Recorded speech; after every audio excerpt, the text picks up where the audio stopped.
The man beating you is not always smarter than you.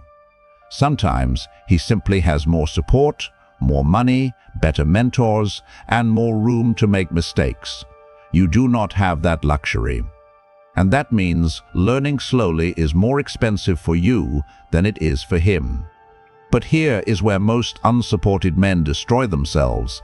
They confuse consuming information with building capability. They watch, they highlight, they save videos, they collect books, and because everything feels familiar, they tell themselves they are learning. They are not. They are rehearsing recognition while another man is rehearsing performance.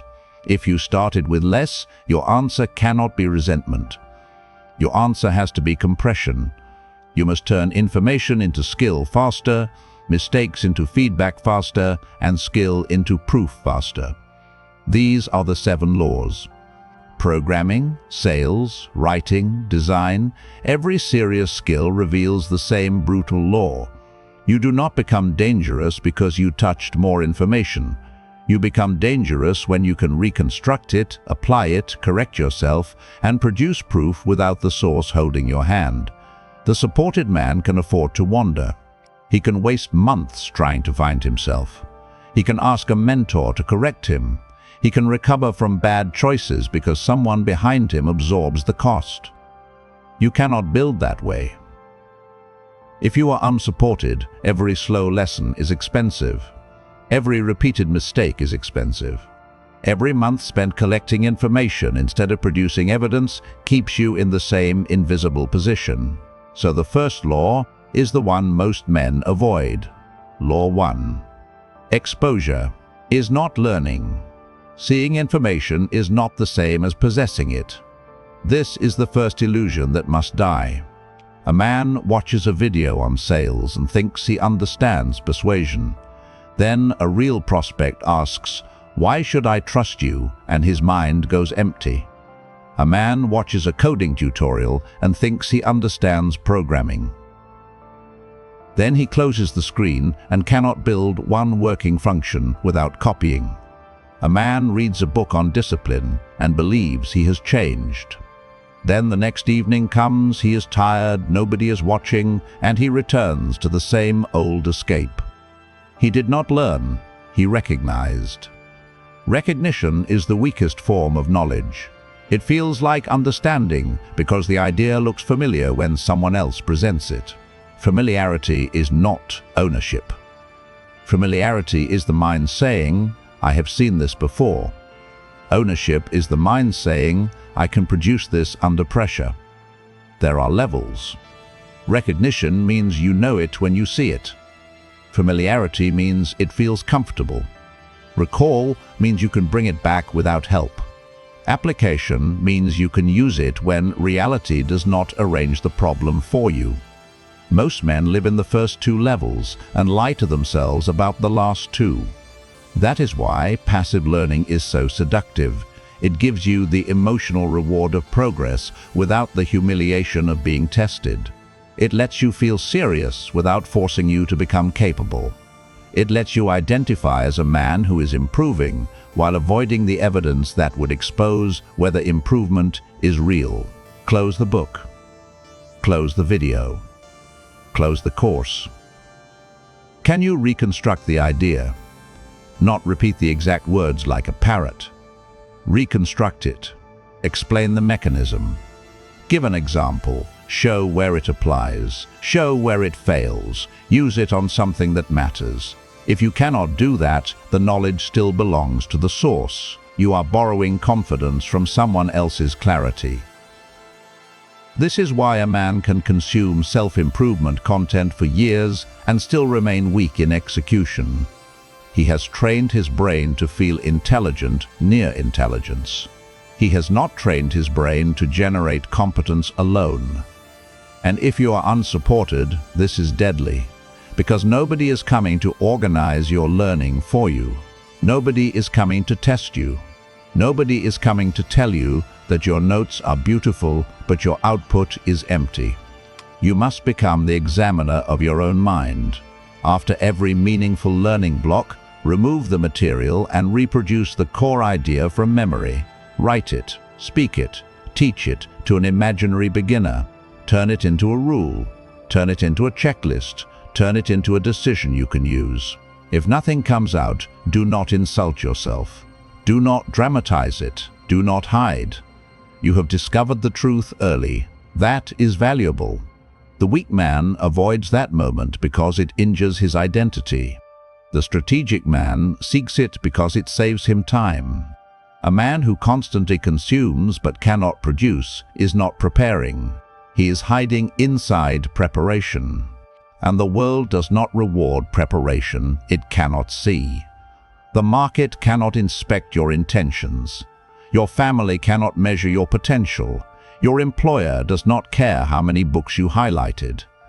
People update their judgment when your ability becomes visible, useful, and difficult to ignore. So your first move is simple. After you learn something, close the source and force yourself to produce it from memory. If the idea disappears when the material disappears, it was never yours. This leads to the second law. Law 2, retrieval, is the first test of ownership. Do not begin another chapter immediately. Do not click the next video immediately. Do not reward yourself with more information just because the last idea felt good. Stop. Ask yourself, what were the 3 important ideas? Why do they work? When would they fail? Can I explain them without looking? Can I solve something with them? Can I use them in a real situation, not a clean example designed by the teacher? This is retrieval. It is not glamorous. It does not feel as smooth as watching another lesson. It creates friction. It exposes gaps. It makes you feel less fluent. That is why it works. The brain does not become stronger by being carried. It becomes stronger when it is forced to retrieve, organize, and produce under pressure. Recognition gives confidence. Retrieval gives evidence. There is a difference between a man who says, "I know this," and a man who can prove it with no material in front of him. The first man has a feeling. The second man has evidence. Unsupported men cannot build on feelings. Feelings are unstable. Evidence compounds. Imagine 2 men learning sales. One watches call breakdowns for 3 hours. He nods. He hears the objections. He saves the best lines. He feels like he learned.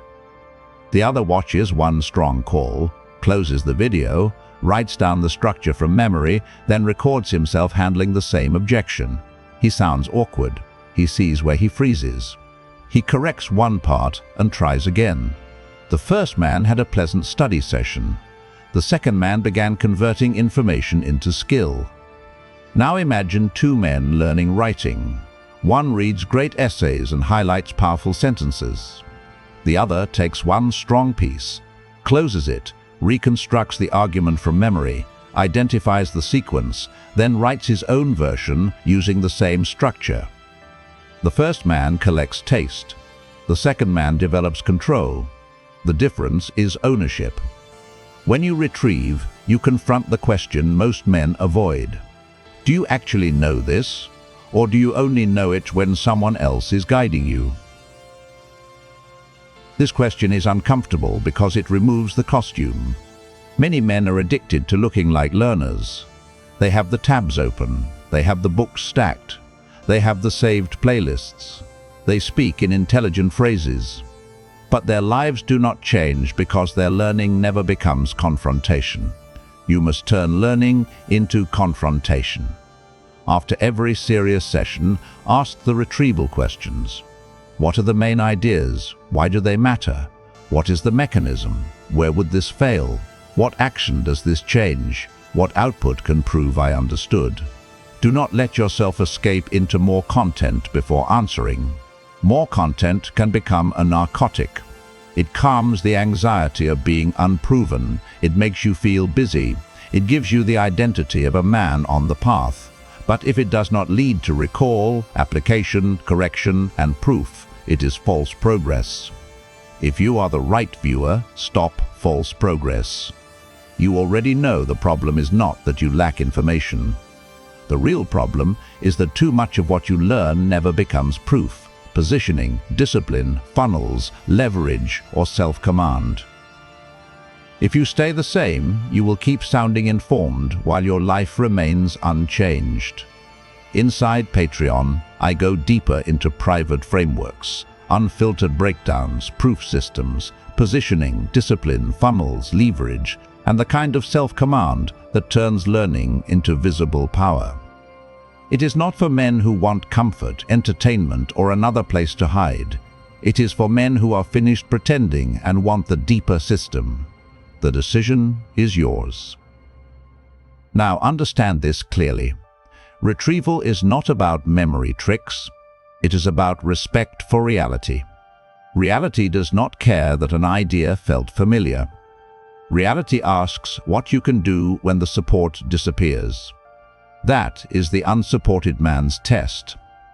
Can you still think when nobody prompts you? Can you still execute when nobody encourages you? Can you still correct yourself when nobody is watching? Because the man with support often has external structure. He has someone asking the right questions. He has someone noticing the mistake. He has someone telling him what to review. When you do not have that, you must build the structure inside your process. This does not mean you should refuse help. That is ego. It means you do not wait for help before creating a system. Every serious learning session should end with a retrieval ritual. Close the source. Write the core idea. Explain the mechanism. Create one example. Create one counterexample. Use it in one small attempt. This is how you stop being a collector of intelligence and start becoming a producer of capability. But retrieval alone is not enough. Because many men can retrieve immediately after learning and still forget everything later. They confuse short-term intensity with long-term ownership. They binge for one night, feel transformed, and 1 week later the idea is gone. That brings us to the third law. Law 3. Stop cramming. Return. After resistance appears, the undisciplined man wants the emotional satisfaction of finishing everything today. He wants to watch the entire course today, read the entire book today, take notes on 10 videos today. He wants the feeling of completion, because completion feels like progress. But completion is not retention. Hour 1 feels productive. Hour 4 still feels productive. Hour 6 feels heroic. But familiarity disguises diminishing returns. The more you sit with the same material in one long binge, the more your brain mistakes exposure for ownership. You feel fluent because the source is still near you. You feel strong because the weight has not been removed. Then time passes. The material fades. And because you never returned after resistance appeared, the knowledge was never forced to rebuild itself. Forgetting is not always the enemy. Strategic forgetting creates resistance. And resistance is where ownership strengthens. The move is simple. Learn, leave, return, retrieve. Initial exposure. Next day, recall. Several days later, recall again. Later, challenge yourself with a problem, a conversation, a blank page, a practice attempt, or a real output. Not obsessive reviewing. Strategic reactivation. There is a difference. Obsessive reviewing is fear. It keeps touching the material because you are afraid to discover that you do not own it. Strategic reactivation is power. It waits long enough for the mind to struggle, then forces reconstruction. That struggle is the point. A man who learns a concept at night and retrieves it the next morning begins to separate real knowledge from temporary mood. A man who returns several days later and can still explain it begins to build permanence. A man who applies it under a slightly different condition begins to build flexibility. And flexibility matters because life will not present your challenges in the same format as your lessons. The supported man may get more reminders, more correction, more structured pressure. You must create your own. Set the return points. Next day, several days later, later challenge. Keep it simple. Do not build a system so complicated that maintaining the system becomes another excuse to avoid the work. The purpose is not to feel organized. The purpose is to still own the idea when the original emotional high is gone. This is where many ambitious men expose themselves. They are intense, but not strategic. They can burn for a weekend, but cannot compound for a month. They can consume aggressively, but cannot return calmly. They love the drama of starting. They hate the quiet discipline of reactivating. The strategic man does not worship intensity. He respects retention. He knows that a skill is not acquired because he touched it once with emotion. It is acquired because he returned to it after forgetting began, retrieved it under friction, corrected the gaps, and used it again. This is how experience becomes capability. But there is another trap waiting for unsupported men. Once they realize they must work harder, many of them make the wrong conclusion. They think independence means figuring everything out alone. They think using models makes them weak. They think copying structure means they are not original. That belief wastes years. And if you started behind, years are not something you can casually donate to your ego. Law 4. Copy structure. Before you chase originality. Unsupported men often waste time trying to prove independence by figuring everything out alone. That is not strength. That is ego disguised as learning. There is a kind of pride that looks noble from the outside, but secretly keeps a man weak. He refuses models because he wants to feel original. He refuses examples because he wants to believe he is different. He refuses structure because structure reminds him that someone else already understands the game better than he does. But the serious man does not worship originality at the beginning. He worships competence. Originality before competence is often just confusion with confidence. When you enter a new domain, you do not need to invent the path. You need to study the people who already walked it without destroying themselves. Find a high-quality model. Break down how it works. Identify the sequence. Reproduce the structure. Then remove support progressively. This is how intelligent men steal time from experience. In programming, study good code. Do not just stare at it. Ask why the function is arranged that way, why the file is structured that way, why one line comes before another. Then rebuild a small version without looking. In sales, dissect good calls. Do not merely admire the confidence of the closer. Listen for the sequence. How does he open trust? How does he frame pain? How does he handle resistance?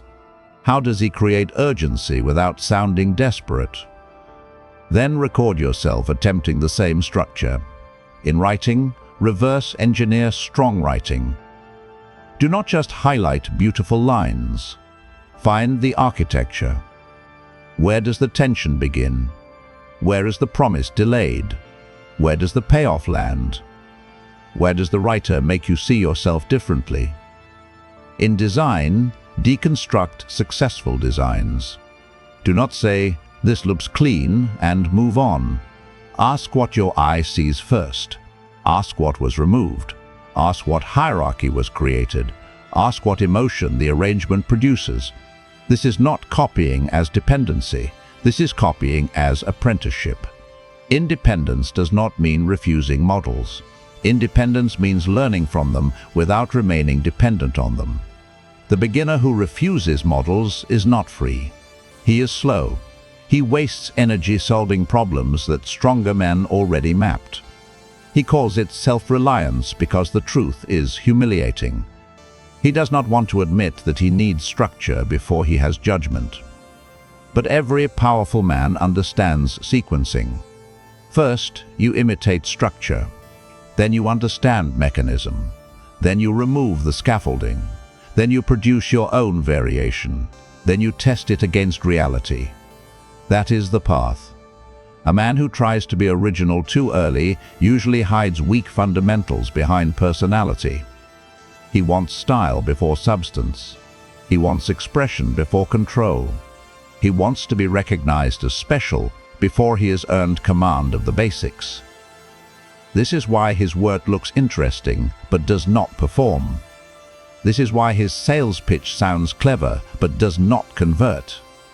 This is why his writing sounds emotional but does not persuade. This is why his code runs only when the tutorial is open. This is why his design has taste but no hierarchy. He skips structure. If you are unsupported, you cannot afford that romantic mistake. You cannot afford to spend months worshipping your own raw approach while men with mentors are being corrected in days. The move is cold. Find the strongest model you can access. Break it into parts. Reproduce the structure. Compare your version against the model. Find the gap. Fix one gap. Repeat. Do not ask, how do I make this mine, too early. Ask, do I understand why this works? A man who cannot explain why a model works has no right to reject it. And this applies beyond technical skills. It applies to life. The unsupported man often lacks models of discipline, money, communication, authority, negotiation, emotional control, and self-command. If nobody around you embodied the standard, then you must become intelligent enough to study standards from a distance. You may not have had a father who taught you leverage. You may not have had a mentor who taught you business. You may not have had friends who treated ambition seriously. But you have examples. You have patterns. You have evidence. You have people whose results reveal principles, if you are humble enough to dissect instead of envy. Envy says, why did he get help? Strategy says, what structure can I extract? Resentment says, his road was easier. Power says, which part of his method can shorten mine? This is where the unsupported man begins to become dangerous. Not because he stops needing everyone. That is childish. He becomes dangerous because he learns how to extract value without begging for belonging. He studies models without worshipping them. He learns from winners without becoming a fan. He steals structure without stealing identity. And once he starts attempting the skill himself, another reality appears. Mistakes. Most men hate mistakes because mistakes reveal the distance between their imagined identity and their actual ability. But if you are serious, mistakes are not insults, they are coordinates. That brings us to the fifth law. Law 5. Shorten the life of every mistake. A mistake repeated 20 times becomes expensive. A mistake identified after one attempt becomes intelligence. This law separates men who learn slowly from men who compress time. The weak learner protects his mistakes because his mistakes threaten his identity. He explains, he defends, he blames the conditions. He says the audience was wrong, the prospect was difficult, the algorithm was unfair, the teacher was unclear, the market was saturated, the timing was bad. Sometimes those things are true. But the question is not whether reality was fair. The question is whether you extracted useful correction from contact with reality. A strong learner exposes mistakes because speed matters more than ego. He does not enjoy being wrong. He simply hates staying wrong more. Create this loop: attempt, feedback, correction, new attempt. Most men break this loop at the feedback stage. They attempt something, feel discomfort, and retreat into more learning. Instead of correcting the weakness, they collect more information around it. They do not want the wound touched directly. A man writes one piece and it performs badly. Instead of diagnosing the opening, the promise, the structure, the clarity, or the audience fit, he watches 10 more videos about writing. A man makes one sales call and gets rejected. Instead of reviewing where the prospect lost trust, he reads another book about persuasion. A man builds one project and it fails. Instead of identifying the broken assumption, he starts a new course. This is how mistakes survive. Not because they are strong, because the man protects them with avoidance. Your job is to shorten their life. Keep an error ledger. What did I attempt? What failed? Why did it fail? What is the corrected principle? How will I test it again? This one habit can save a man years because it turns pain into data. It prevents the same lesson from charging you again and again. Without an error ledger, your failures become vague emotional memories. You remember that something went badly, but you do not extract the mechanism. You feel shame, but not intelligence. You feel frustration, but not correction. So the same weakness returns wearing a different costume. With an error ledger, failure becomes structured. You stop saying, "I failed at sales." You write, "I lost trust because I talked about features before diagnosing pain." You stop saying, "I failed at writing." You write, "The opening explained the topic before creating tension." You stop saying, "I failed at programming."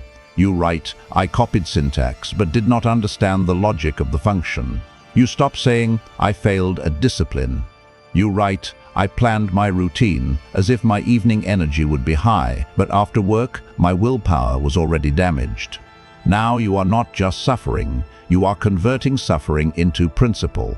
This is what unsupported men must learn. Pain does not automatically make you stronger. Pain can make you bitter, vague, reactive, and addicted to explanation. Pain only becomes power when it is converted into structure. A mistake is not useful because it happened. It becomes useful when it changes the next attempt.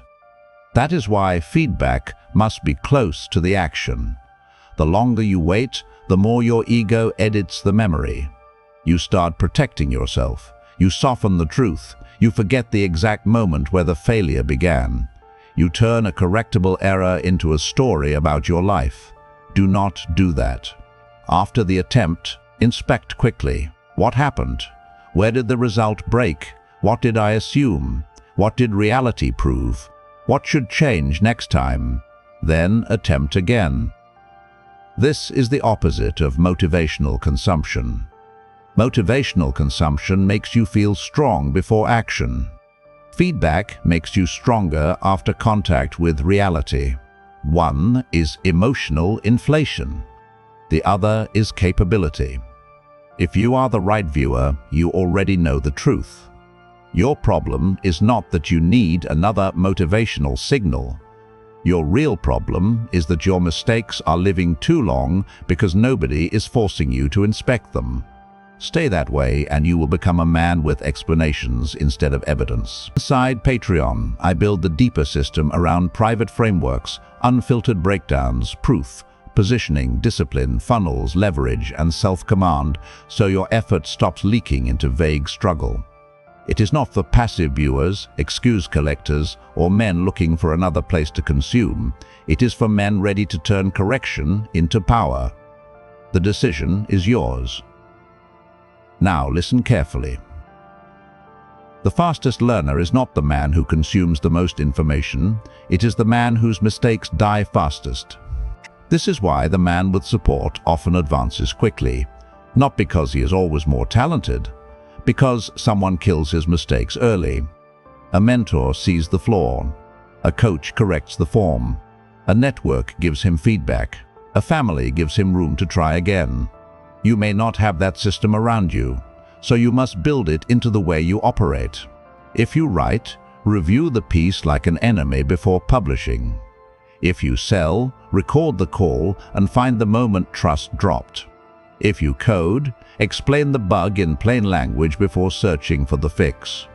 If you design, compare your work against a stronger model and name the difference. If you train your body, track the variables instead of worshipping mood. If you build a business, document assumptions before the market humiliates them. The point is not to become obsessed with flaws. The point is to become loyal to correction. Ego wants to be right. Power wants to improve.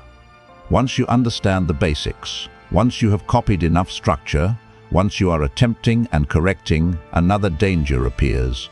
You become good only when the problem is labeled for you.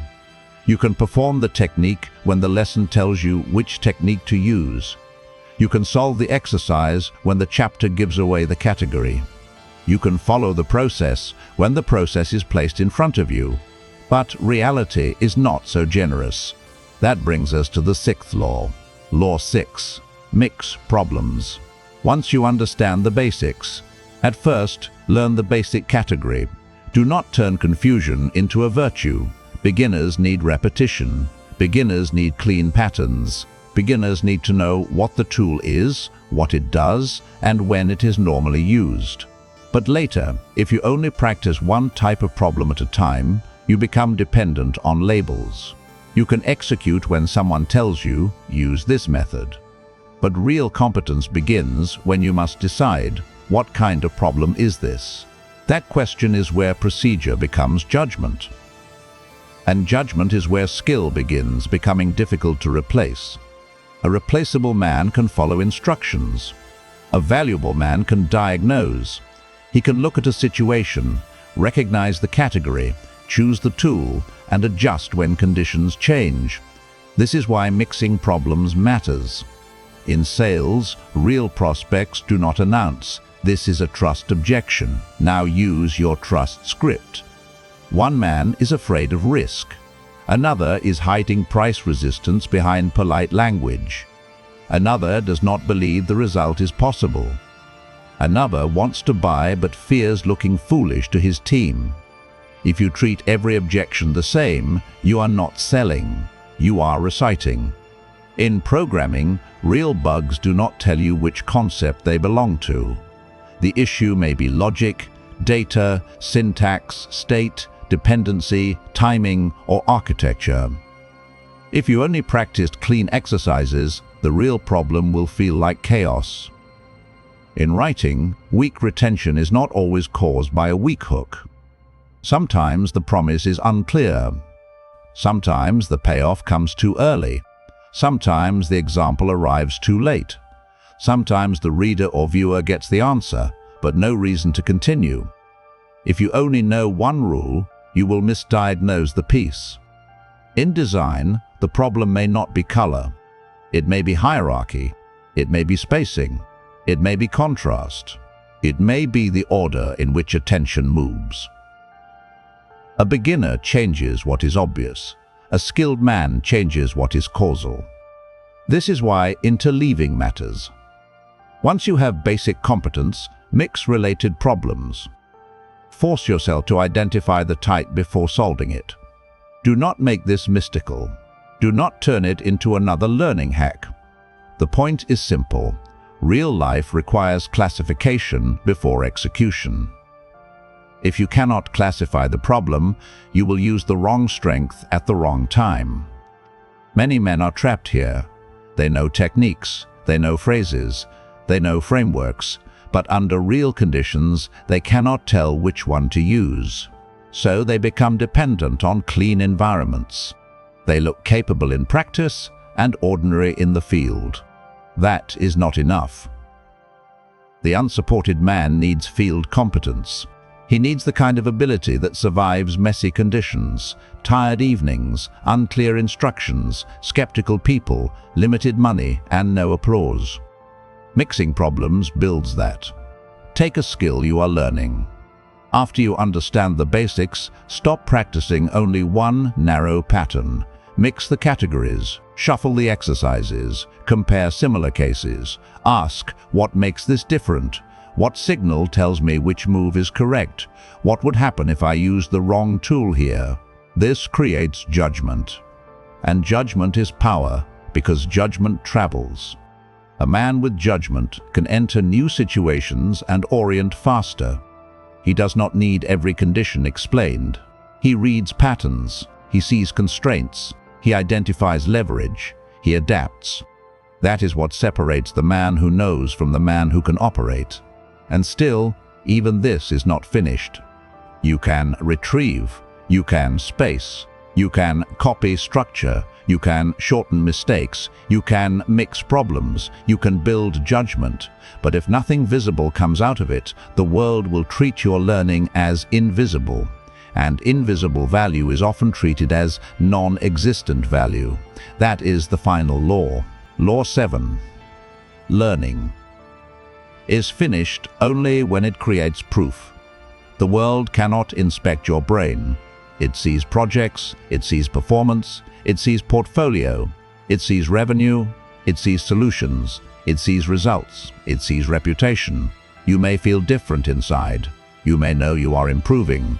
You may believe you are becoming sharper, stronger, more capable. But until that capability leaves your mind and enters reality, it has no public weight. This is the harsh part most men avoid. Knowledge does not automatically become respect. Capability does not automatically become leverage. Effort does not automatically become reputation. There must be output. Knowledge must become capability. Capability must become output. Output must become proof. Proof is not confidence. Proof is not a plan. Proof is not a private feeling that you could do something if the opportunity appeared. Proof is something another person can inspect without needing your explanation. A landing page, a sales script, a solved problem, a working feature, a portfolio piece, a recorded performance, a case study, a design, a written breakdown, a client result, a before and after, a measurable improvement, a public artifact. This is where the unsupported man begins to escape the prison of being misunderstood. Because being misunderstood is often not the full truth. Sometimes you are underestimated. Sometimes you are simply unproven. And the difference matters. If you are underestimated, proof exposes the blindness of others. If you are unproven, proof exposes the work still required from you. Either way, proof is the judge. Most men would rather argue than produce proof. They want people to believe in their potential before potential becomes visible. They want support before evidence. They want respect before results. They want to be treated like the man they imagine, not the man their current output reveals. That is weakness disguised as depth. Do not ask the world to inspect your intentions. Give it evidence. Choose one skill, not 10. Not a fantasy identity, not a vague category like success. One skill: writing, sales, programming, design, negotiation, editing, speaking, fitness, finance, leadership. Choose one skill you refuse to remain weak at. Then give yourself a fixed period and create one visible artifact proving you can actually use it. No announcement, no philosophy, no performance of ambition. Evidence. If you are learning writing, publish one piece built on a clear structure. If you are learning sales, record yourself handling objections and improve the second attempt. If you are learning programming, build one small working tool. If you are learning design, recreate a strong design structure, then produce your own variation. If you are learning speaking, record a short explanation and listen for where clarity dies. If you are learning discipline, produce a visible streak of completed work, not a speech about becoming disciplined.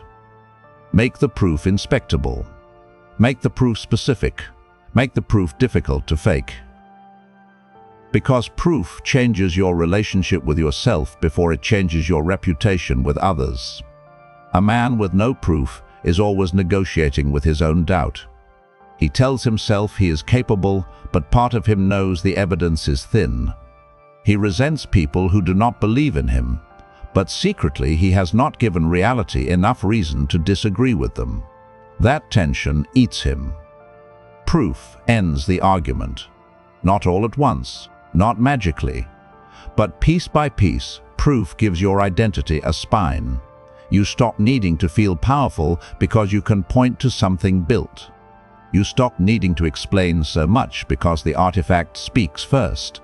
You stop needing permission because action has already begun. This is the transformation. The unsupported man cannot afford to remain a consumer of knowledge. He must become a manufacturer of evidence. He must learn in a way that produces proof. He must study with the end in mind.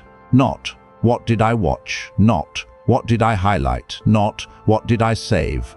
But, what can I now do that I could not do before? What mistake did I correct? What artifact did I create?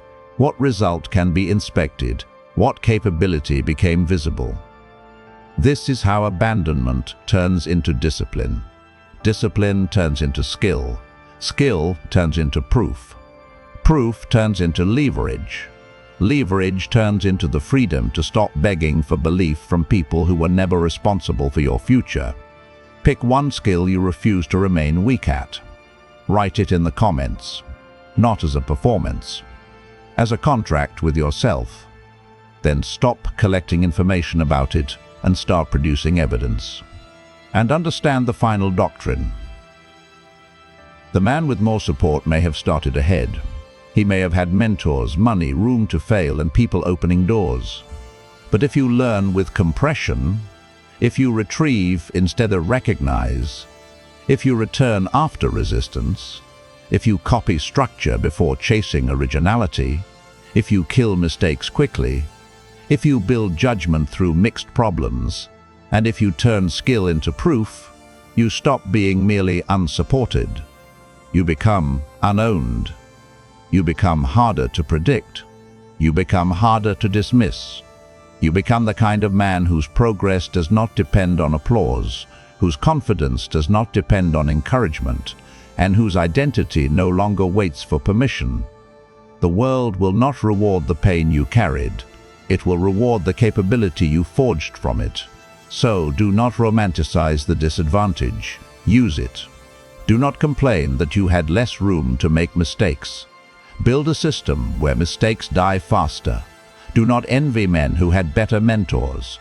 Study stronger models and extract structure. Do not drown in tutorials. Close the source and retrieve. Do not chase the feeling of learning. Create proof. The unsupported man cannot afford slow transformation.